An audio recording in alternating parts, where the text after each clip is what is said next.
we set a process. We had a brief chat, nothing too fancy.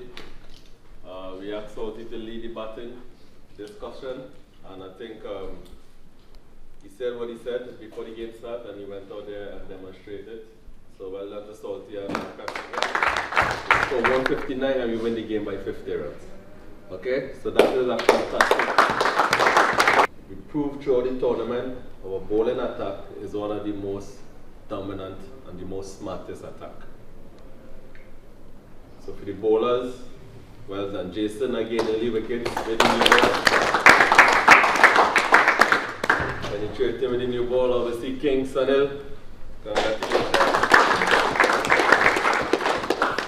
We have Livy who come in and crucial wickets. Yeah? And that's the variation that we have in our attack.